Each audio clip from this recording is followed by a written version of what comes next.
Nous vous saluons au nom majesté de notre Seigneur Jésus-Christ. Je suis le pasteur Kala, qui est de la Flan International Ministries, Église apostolique, Église prophétique, Église évangélique, Église pastorale, Église d'enseignement, centre de formation missionnaire. Nous vous remercions d'avoir été à l'écoute la fois passée, nombreux. Nous croyons que cette fois-ci aussi, vous êtes toujours au rendez-vous.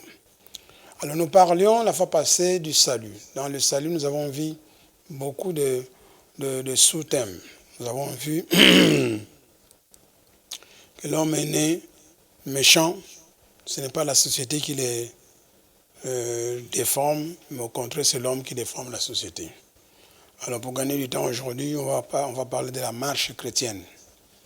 Marche chrétienne, c'est-à-dire que une fois que tu es sauvé, tu dois maintenant commencer à marcher selon la parole de Dieu, selon la doctrine chrétienne, selon la lumière de Dieu, selon la parole de Dieu. Cette marche-là, elle n'est pas nécessairement physique, c'est un comportement que tu dois figer, tu dois obéir à tout ce qu'on te demande de faire. C'est pourquoi on appelle ça une marche. Une marche. Alors, d'abord, nous allons voir dans Acte 11, 26, qu'est-ce qui est chrétien. Donc, dans notre marche, la marche chrétienne, nous avons vu qu'après avoir cru en Jésus, l'homme est sauvé. Il devient un chrétien, vraiment à part entière. C'est un bébé chrétien, comme disent les Écritures. Alors, dans Acte 11, 26, on nous donne l'origine même du mot chrétien. Si nous le lisons, il est dit, l'ayant trouvé, il l'amena à Antioche. Pendant toute une année, ils se réunirent aux assemblées de l'Église et ils enseignaient beaucoup de personnes. Ce fut à Antioche que pour la première fois, les disciples furent appelés chrétiens. Les disciples, par définition, c'est quelqu'un qui a écrit en Jésus. Gloire à Dieu. Dorénavant, il doit marcher comme un chrétien. Donc, les chrétiens en question, mais les disciples, ils doivent marcher comme un chrétien. Cela implique que les chrétiens aient une certaine façon de marcher. Ils ne peuvent pas marcher comme les païens qui sont dans les ténèbres, ils doivent marcher comme un chrétien qui est dans la lumière. Alors si nous évoluons, nous allons voir maintenant dans Romains chapitre 12, verset 2, nous disons que l'homme doit être transformé. Bon, c'est une phrase qui est couramment utilisée. L'homme doit être transformé. Mais si nous lisons l'Écriture, Romains 12, verset 2, il dit ceci, « Ne vous conformez pas au siècle présent, mais soyez transformés. » Donc, tu dois être transformé. Soyez transformés par le renouvellement de l'intelligence, afin que vous discerniez quelle est la volonté de Dieu, ce qui est bon, agréable et parfait. Maintenant, nous allons prendre un morceau de ce verset là-bas. On dit « Soyez transformés ». Quand on dit « soyez transformés », on va poser une question. Savoir qui va le transformer. Bien, qui va te transformer. Quand on dit « soyez transformés par le renouvellement de votre intelligence », qui va faire les transformations? Et c'est Dieu, c'est l'Esprit Saint, c'est le pasteur, bien c'est toi-même. Alors, la réponse est claire. Qui va le transformer? Donc, qui va te transformer? La réponse, c'est toi-même. C'est lui-même la personne. Alléluia. Donc, c'est lui-même qui doit participer à sa transformation. Alors, la deuxième question, on dit, alors comment il va le faire? Comment? La réponse, par le renouvellement de l'intelligence. Donc, l'intelligence que tu as aujourd'hui, quand tu as cru en Jésus, n'est pas nécessairement l'intelligence de Dieu. Donc, tu dois le renouveler. Renouveler, c'est prendre quelque chose de nouveau, mettre là-bas. Ou bien par une nouvelle intelligence. Donc l'homme va être transformé par une nouvelle intelligence. Cette nouvelle intelligence ne provient pas de l'homme, bien sûr, elle provient de la parole de Dieu, elle provient de Dieu. Ou bien par une intelligence renouvelée, venant de la parole de Dieu. C'est-à-dire, en prenant l'intelligence de Dieu qui est dans la Bible, et en la mettant dans ta pensée, bien dans ma pensée, alors, dès que cette intelligence entre dans ma pensée, moi, je vais commencer à penser comme Dieu pense. Alors, quand je commence à penser comme Dieu pense dans ce domaine de ma vie, donc je peux dire que dans ce domaine-là, j'ai été transformé. Alors, la volonté de Dieu, que je sois transformé complètement, que je commence à penser comme Dieu pense dans tous les domaines de ma vie. Voilà, je crois que je vous ai aidé. Soyez transformés. C'est un processus qui va aboutir à la fin. Mais pendant que tu es en train d'étudier la parole de Dieu, tu es en train de la méditer, cette parole de Dieu doit entrer en toi. Quand elle entre en toi, maintenant, elle occupe une place dans ton cœur, dans ta pensée. La Bible dit que la bouche parle de l'abondance du cœur. Maintenant, quand tu vas ouvrir la bouche, ce qui va sortir, c'est ce qui est dans ton cœur. Curieusement, tu avais mis la parole de Dieu dans ton cœur. Quand tu vas ouvrir la bouche, tu vas parler de la parole de Dieu. Tu vas parler de la sagesse de Dieu. Tu vas parler de l'intelligence de Dieu. Voilà. C'est ça qu'on appelle soyez transformés. Donc, moi, pour être transformé, moi-même, je dois prendre la parole de Dieu, les pensées de Dieu, je dois les mettre dans mon intelligence, dans mes pensées. Ce qui fera que d'ici quelques jours, je vais commencer à penser comme Dieu pense. Et puis quand je vais parler comme Dieu parle. Parce qu'il est dit, la bouche parle de l'abondance du cœur. Voilà ce que c'est, soyez transformés. Comment est-ce qu'on se transforme? Donc c'est une opération personnelle, individuelle, que chaque chrétien à l'église locale doit faire, suite aux enseignements donnés par son pasteur. Mais ce n'est pas le pasteur qui va les transformer, c'est lui-même qui va se transformer en mettant les enseignements de son pasteur dans son esprit, dans son cœur. Et quand ces enseignements vont s'asseoir dans son cœur, dès qu'il ouvre la bouche, ces enseignements vont sortir. Voilà, je crois que je vous ai aidé sur le plan de soyez transformés. Alors quand tu seras transformé maintenant, tu sauras ce qui est bon, ce qui est agréable, et tu l'as Dieu. Voilà. Merci, nous continuons dans notre démarche. Alors dans la dernière leçon, nous avons vu que le cœur de l'homme est tortueux. Cet homme avait reçu Jésus. Mais il avait reçu Jésus. Voyons un peu ce qui se passe. D'abord spirituellement. Quand je reçois Jésus aujourd'hui, qu'est-ce qui se passe en moi? Je suis devenu une nouvelle créature. Les choses anciennes sont passées. Et toutes choses sont devenues nouvelles. Dieu, selon Ézéchiel 36, 26, 27, a mis dans mon cœur, puis dans ton cœur, un nouveau esprit. Un nouveau cœur. Un cœur de chair, un cœur réceptif, un cœur obéissant. Contrairement au cœur que tu avais auparavant, qui était un cœur de pierre. Dieu l'a enlevé, il l'a remplacé. Donc maintenant, ton cœur est devenu réceptif à la parole de Dieu.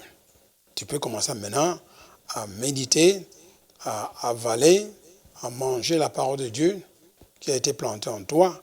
Alors ça va changer votre façon de voir les choses.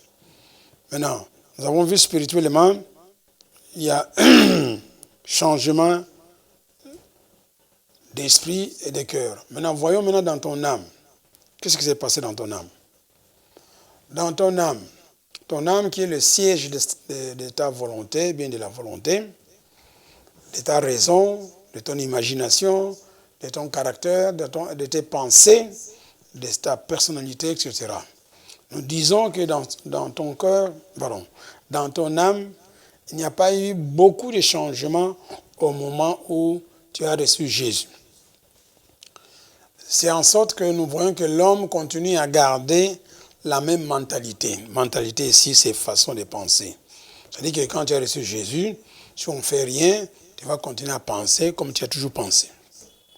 Si tu veux penser d'une autre façon, il faut qu'il y ait un apport de l'extérieur vers toi, donc de la parole de Dieu en toi, pour changer ta façon de penser, changer ta mentalité. Cette façon de penser n'est pas conforme à la pensée de Dieu. La façon de penser de l'homme n'est pas conforme à la pensée de Dieu. Car Dieu dit dans Isaïe 55, 8, 9, que mes pensées sont différentes des pensées des hommes. Vous voyez ça?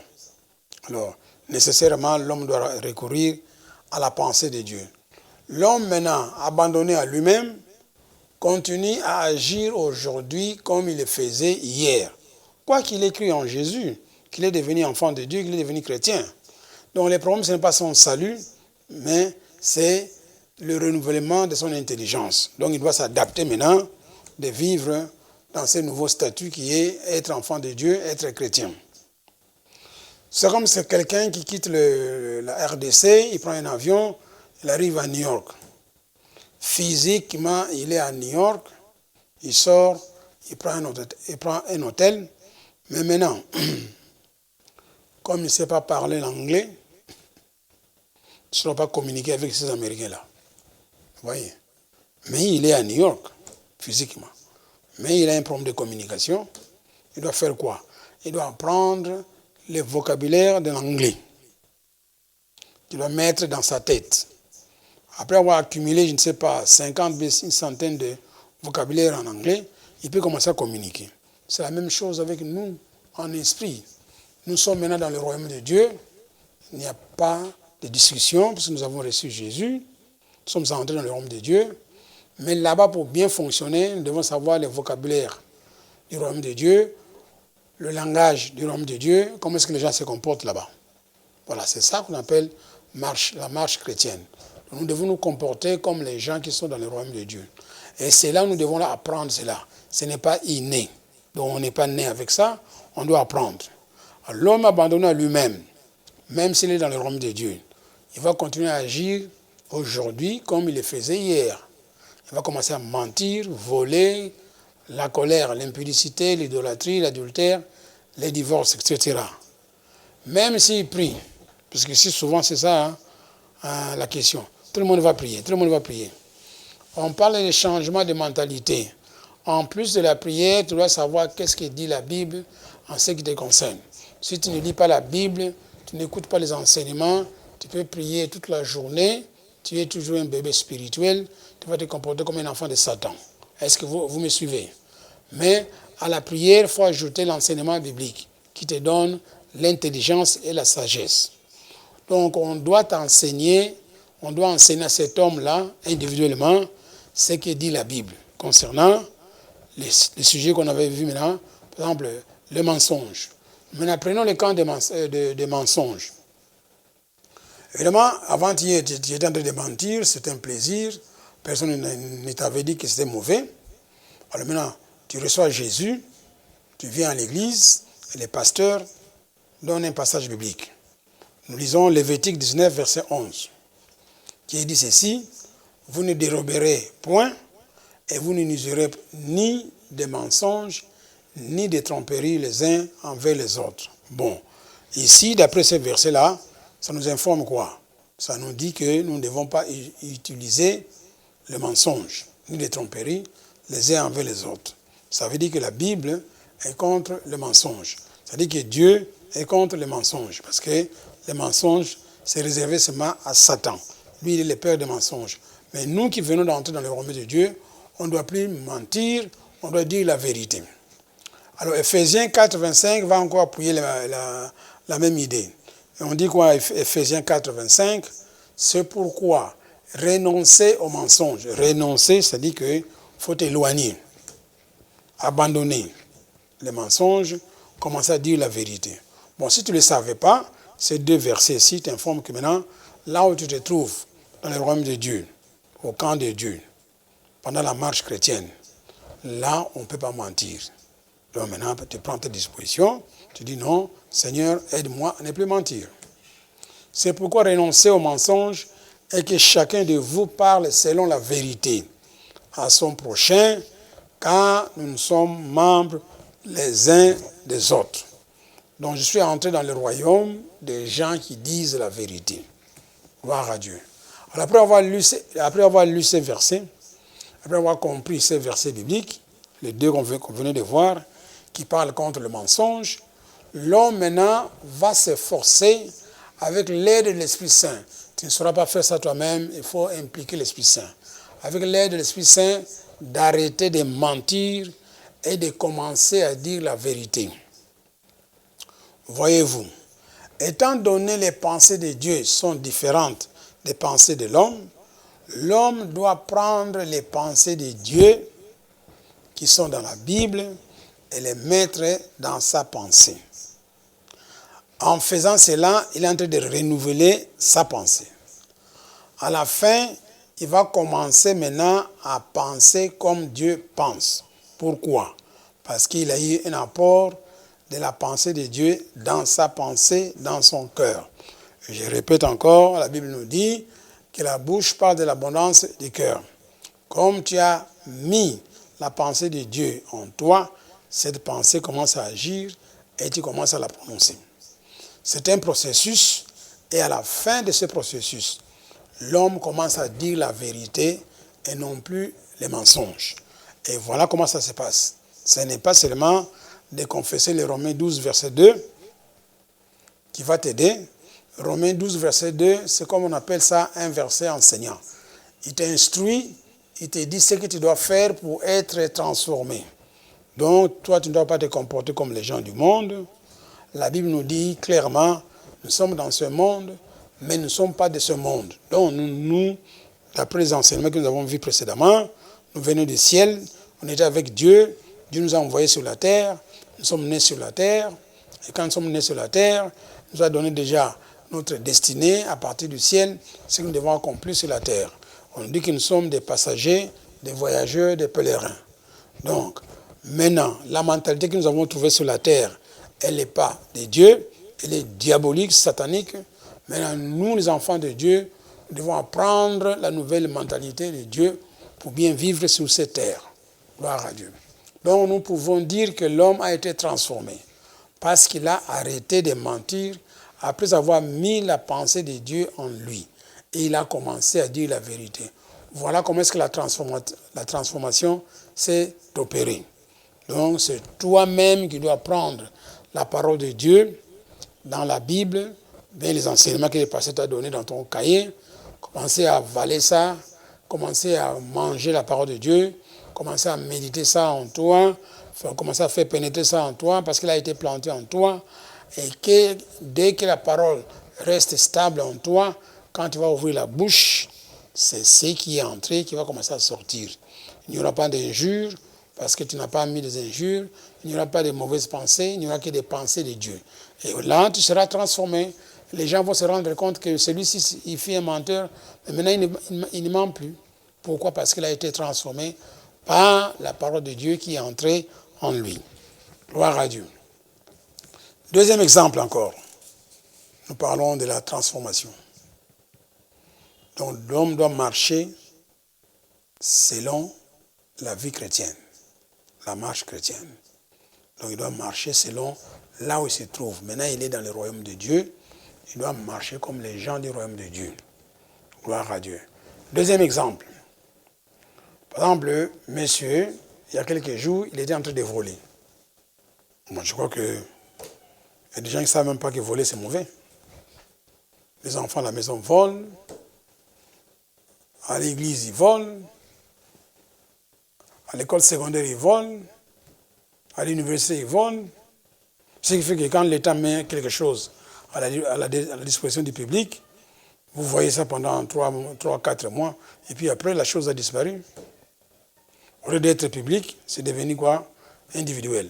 Et malheureusement, on ne sait pas l'adresse qu'il a prise. Pourquoi? Parce qu'on ne sait pas que voler, c'est un péché. Alors nous lisons la parole de Dieu qui va nous instruire, justement qui va renouveler notre pensée dans les domaines de voler. Proverbe 28, verset 24. Proverbe 28, verset 24 nous dit ceci. Celui qui vole son père et sa mère, vous m'entendez bien, même à la maison. Tu ne prends pas les choses de ton père ni de ta mère sans demander permission. Si tu prends, tu voles. Celui qui vole son père et sa mère et qui dit, oh, ce n'est pas un péché. La Bible dit, tu es le compagnon du destructeur. Le destructeur, tout le monde le connaît bien, c'est M. Satan. Un autre verset encore concernant les vols. 1 Corinthiens 6, verset 10. Il nous dit ceci, ni les voleurs, ni les cupides, ni les ivrognes, ni les outrageux, ni les ravisseurs n'hériteront le royaume de Dieu. Voilà. À partir d'aujourd'hui, si tu ne savais pas que voler était mauvais, maintenant on te dit voler est mauvais. Même dans ta maison, dans votre famille, les choses qui appartiennent à ton père, à ta mère. Quand la maman dépose, je ne sais pas, 3000 francs à côté là-bas pour acheter du pain demain matin, toi tu passes par là, tu ramasses 1000 francs, tu mets en poche, tu t'en vas. Je te demande, oh c'est pour ma mère. Non, c'est pour ta mère, mais elle n'a pas demandé, tu es un voleur à partir de la maison. Alléluia. Alors, après avoir lu ces deux versets, que voler son père et sa mère, c'est un péché, que les voleurs n'hériteront pas le royaume de Dieu, donc tu as compris que c'est mauvais. Ces versets bibliques-là vont te donner quoi? La sagesse, la force. L'homme va s'efforcer maintenant, à l'aide de l'Esprit Saint, d'arrêter de voler. Voyez-vous, étant donné les pensées de Dieu sont différentes des pensées de l'homme, l'homme doit prendre les pensées de Dieu et les mettre dans sa pensée. Donc tu dois mettre dans ta pensée qu'à partir d'aujourd'hui, que voler ma mère et mon père, c'est un péché. Voilà. À la fin, tu vas commencer à penser comme Dieu pense. C'est un processus, et à la fin de ce processus, l'homme va commencer à ne plus voler. Voilà. Pourquoi? Parce qu'il a été transformé dans ce domaine-là. Donc nous pouvons dire que l'homme a été transformé parce qu'il a arrêté de voler après avoir mis la pensée de Dieu en lui. Il ne vole plus. Donc pour être transformé dans ce domaine-là-bas, le résultat doit être visible à l'œil nu. Les gens doivent se rendre compte que celui-ci vraiment a été transformé. Comme on le connaissait auparavant, ne mettez même pas l'appareil de téléphone à côté, sinon ça va disparaître. Il va le prendre. Mais maintenant, nous sommes étonnés, il ne prend plus l'appareil de téléphone, il ne pique plus l'argent. Quand on l'envoie au marché, il achète bien les choses, il ne va pas se promener avec l'argent de la nourriture. Donc, ces choses-là sont visibles. Donc, la marche chrétienne, elle est spirituelle, mais elle est aussi visible physiquement. Donc, quand tu commences à marcher comme un chrétien, les gens vont voir ça. C'est un grand témoignage. C'est ça qui va provoquer ce genre de jalousie spirituelle. Ils vont vouloir t'approcher bien, à se comporter comme toi. C'est par là qu'ils seront sauvés. Ils vont devenir aussi des enfants de Dieu. Gloire à Dieu. Mais maintenant, nous voyons un troisième exemple. Donc, comment la transformation de l'homme se produit, bien comment l'homme est transformé. Ce n'est pas automatique. Il y a des choses que l'homme lui-même, personnellement, individuellement, doit faire. C'est de ça qu'on parle maintenant. Troisième exemple. Nous allons parler de la colère. Alors la Bible nous dit quoi? Nous avons retenu 3 passages bibliques. Le premier passage nous dit ceci, 1 Timothée 2,8. Je veux donc que les hommes prient en tout lieu, en élevant des mains pures, sans colère ni mauvaise pensée. Voilà la première pensée de Timothée 2,8. Lisons maintenant Colossiens 3, verset 8. Il dit ceci, mais maintenant, renoncez à toutes ces choses, à la colère. Renoncez, comme on dit, abdiquer, ne le faites plus. Et puis c'est à l'impératif, renoncer à toutes ces choses. Donc c'est un ordre.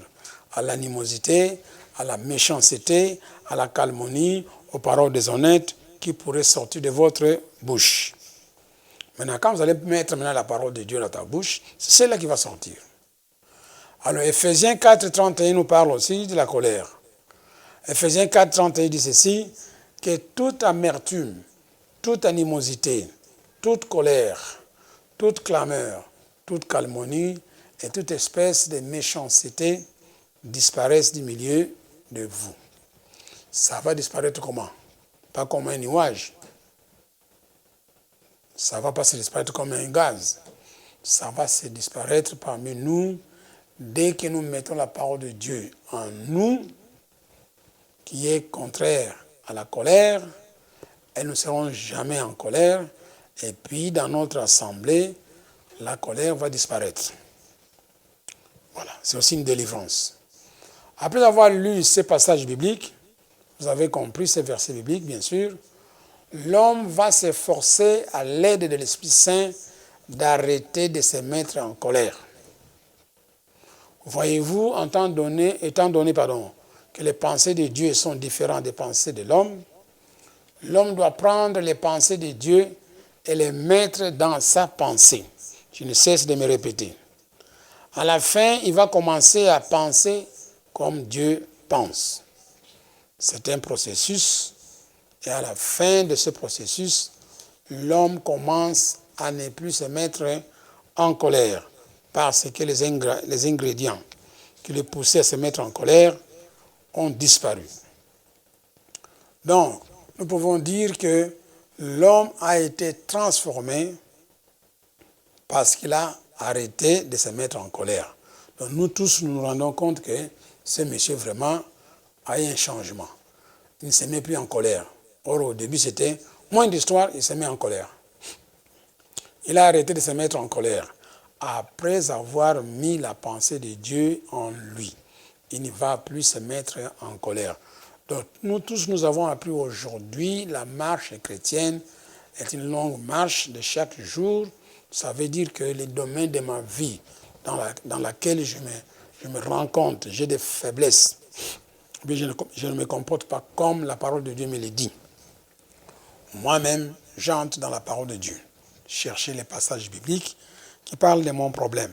Si tu as un problème d'impudicité, maintenant, la délivrance, tout le monde court à la délivrance. À la délivrance, on va chasser le démon qui est venu se poser sur ces problèmes d'impudicité. Mais votre pensée n'est pas encore renouvelée dans ces domaines-là. Si les démons partaient, quand il va revenir, tu vas encore l'accueillir. Donc il y a deux choses. On chasse les démons, il est parti, mais toi tu dois boucher le trou où est sorti ce démon-là. Par la parole de Dieu. Tu dois mettre la parole de Dieu dedans pour qu'il te soit éclairé que Dieu a dit dans sa parole, fuyez l'impudicité. Fuyez l'impudicité, c'est à l'impératif. Je reprends encore, fuyez l'impudicité, c'est à l'impératif. Donc il n'y a pas d'explication, il n'y a pas de justification, tout simplement on a dit, fuyez l'impudicité. Donc fuyez. Et il n'y a pas de raison, il n'y a pas de conditions atténuantes, bien aggravantes, on dit seulement fuyez. Donc, dès que vous fuyez l'impudicité, vous allez voir que l'impudicité ne va plus t'embêter.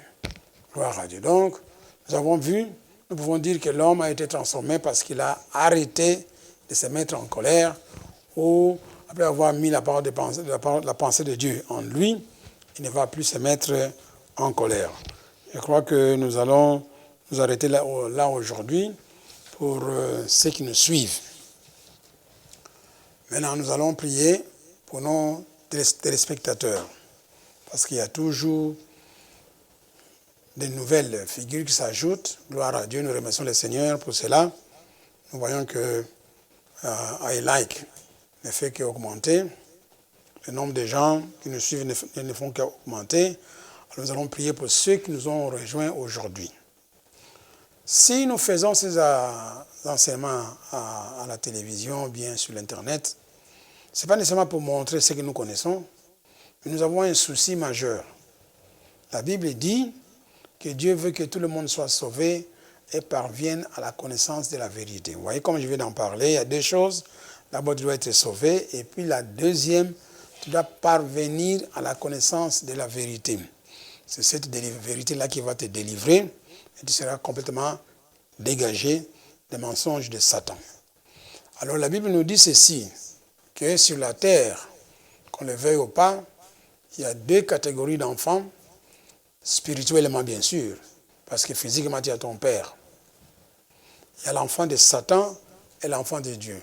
Même si tu es enfant de Dieu, tu l'es spirituellement, pas physiquement. D'accord?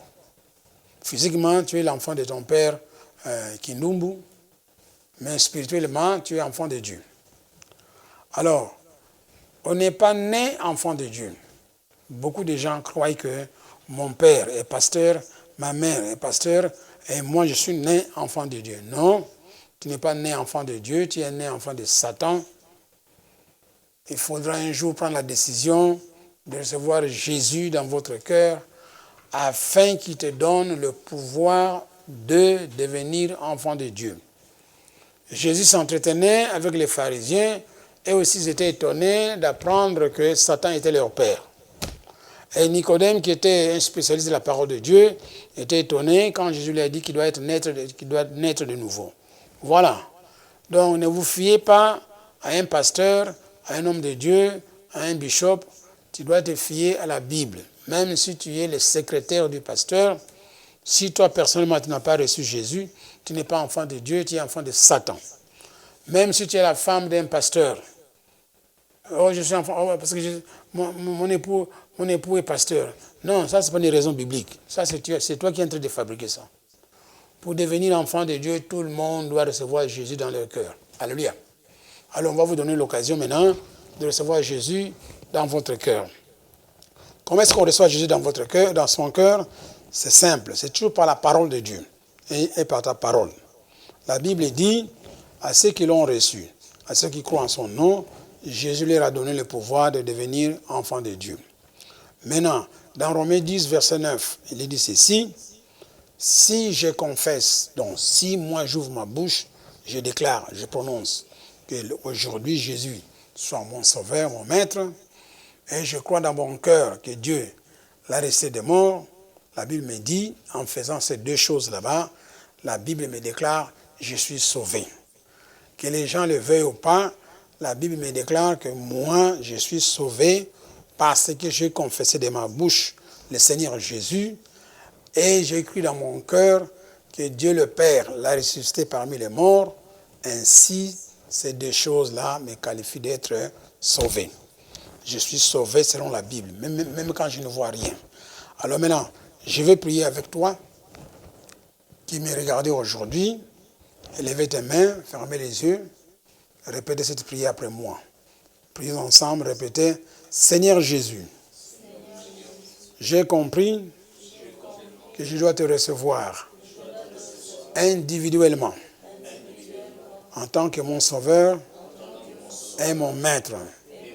Ainsi aujourd'hui, j'ouvre ma bouche, je déclare devant les hommes, devant le ciel, que Jésus est mon sauveur, est mon maître, mon Seigneur.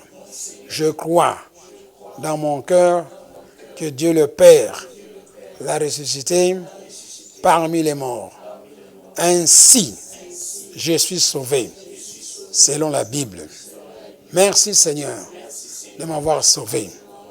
Comme je suis sauvé, je suis guéri, je suis libéré, je suis complètement guéri depuis le sommet de ma tête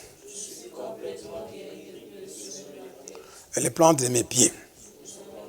Je suis prospère et je suis délivré. Au nom de Jésus. Gloire à Dieu. Vous avez prié cette prière avec moi selon la parole de Dieu. Tu es sauvé, moi je le crois, toi tu le crois.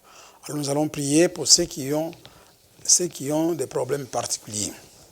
Je n'ai pas le temps d'énumérer ces problèmes devant l'écran, mais soyez rassurés que le Dieu que nous servons, le Dieu de Jésus-Christ, lui, il est omniscient. Il connaît toutes choses, il connaît tous les détails, donc ne t'en faites pas. Alors, je vais vous confier à notre Seigneur Jésus-Christ pour recevoir ce dont tu as besoin. Que ce soit la guérison, que ce soit les loyers, le voyage, le problème personnel, le mariage, la paix dans la maison. Dieu connaît toutes ces choses. D'abord, il a dit, invoque-moi dans la détresse. Je te répondrai, et je te montrerai des choses cachées que tu ne connais pas, et tu vas me glorifier. Maintenant, je t'invite encore à élever tes mains et à croire que cette prière qui est faite par la foi va vous donner la solution à votre problème. Pourquoi nous prions? Parce que Dieu nous a mis dans le corps de Christ. C'est lui qui nous a établis. C'est lui qui nous a mis dans ce poste-là de parler pour son peuple, de parler pour l'humanité. Quand nous parlons selon Ésaïe 44, 26, il est dit ceci, Dieu accomplit les paroles de ses prophètes. Voilà. Donc je vais prier pour toi, croyant que Dieu, qui veille sur sa parole, va l'accomplir. Élevez les mains, répétez cette prière avec moi. Père Céleste, au nom de Jésus, je crois par la prière de ton serviteur, par l'onction qui est associée à cette prière, je reçois la réponse à mon besoin. Au nom de Jésus. Amen. Que le Seigneur vous bénisse. On se verra les prochaines fois. Gloire à Dieu. Bye. Dans le Seigneur, nous bénissons le Seigneur de votre présence à ce rendez-vous de chaque dimanche. Ce n'est pas vers un homme que vous êtes venus ce matin, mais c'est vers Jésus et surtout vers la parole de Dieu. Et c'est la parole de Dieu qui transforme. Aujourd'hui, nous avons appris avec l'homme de Dieu la marche chrétienne, cette marche qui commence une fois que nous recevons Jésus et c'est parti.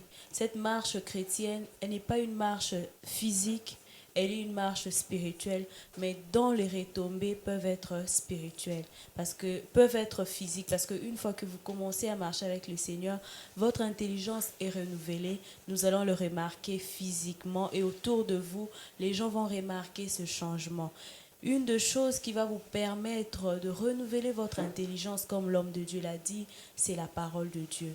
La lecture biblique, l'étude biblique, être en contact avec la parole de Dieu pour découvrir ce que la parole de Dieu dit, ce que la parole de Dieu nous recommande. Dans ce moment de confinement, c'est le bon moment pour lire votre Bible, mais aussi pour être connecté à la parole de Dieu, écouter la parole de Dieu qui va vous aider à renouveler l'intelligence et à devenir un chrétien mature. Nous sommes l'église Lifeline International Ministries Congo. Nous bénissons le Seigneur ce matin pour nos frères et sœurs qui ont donné leur vie à Jésus-Christ. Si vous n'avez pas d'église d'attache, nous sommes là pour vous recevoir. Et dès aujourd'hui, sachez-le que vous commencez votre marche chrétienne. Et cette marche chrétienne, comme le pasteur l'a dit, c'est un travail régulier, c'est un travail de tous les jours qui vous demandera de travailler, de lire la parole de Dieu, d'écouter la parole de Dieu et ainsi de suite. Pour nous, l'église Lifeline, nous sommes situés sur l'avenue Chef Kinzondi, numéro 27/28, arrêt Maman Colonel Kimbondo dans la commune de Bandalungwa. Nous bénissons le Seigneur et nous saluons tous les fidèles de Lifeline qui nous suivent à partir de leur maison, mais aussi tous les membres du corps de Christ, que le Seigneur vous bénisse. Vous qui avez des questions, vous qui avez des préoccupations, même vous qui voulez rencontrer l'homme de Dieu, n'hésitez pas de nous écrire. L'homme de Dieu reçoit tous les mardis et les jeudis, de 10h à 12h pour les avant-midi et de 16h à 19h pour les après-midi. Tous les fidèles de Lifeline qui veulent rencontrer le pasteur, il est disponible à nous recevoir. Mais aussi, les portes de l'église Lifeline sont ouvertes tous les jours, de lundi à vendredi, de 9h à 17h. Vous pouvez y passer pour déposer vos dîmes et offrandes et autres contributions. Pour ceux qui ne peuvent pas faire les déplacements, vous pouvez faire parvenir votre offrande à ce numéro 081 509 45 07 pour M-Pesa, mais aussi au 089 911 31 08. Comme nous l'avons dit les dimanches passés, nous sommes déjà pendant notre temps de jeûne et sur prière. Déjà, à partir de ce lundi, nous commençons notre deuxième semaine. Pour vous qui n'avez pas encore commencé les jeûnes, nous vous exhortons à jeûner, suivant toutes les recommandations et suivant tous les modèles que nous pratiquons à l'église Lifeline. Si vous ne savez pas comment faire, allez vers notre site, vous trouverez les enseignements relatifs au jeûne et à la surprière et le Seigneur vous fera énormément du bien. Les jeûnes se poursuivent jusqu'au 26 juin. N'attendez pas la dernière minute. Déjà à partir de demain, nous commençons notre deuxième semaine. Pour vous qui nous suivez pour la première fois, Lifeline Congo est notre page Facebook, mais aussi nous sommes sur YouTube Lifeline Congo. Aussi, nous avons notre site Lifeline. Quelle est l'importance du site Lifeline? Le site Lifeline aujourd'hui, c'est l'église Lifeline virtuelle. Au travers de ce site, vous pouvez rencontrer tout ce qui concerne l'église Lifeline, les différents programmes, les enseignements, les exhortations, les louanges, nos chants, tout ce qui concerne l'église Lifeline. Pourquoi pas les programmes des différents centres, les adresses et leurs responsables. N'hésitez pas, notre site c'est le www.lifelinecongo.org. N'hésitez pas de le visiter et le Seigneur vous fera énormément du bien. Nous vous retrouvons la prochaine fois. Soyez bénis, restez à la maison, restez chez vous. Surtout, n'oubliez pas les gestes barrières. Lavez vos mains et le Seigneur vous bénisse à la prochaine occasion.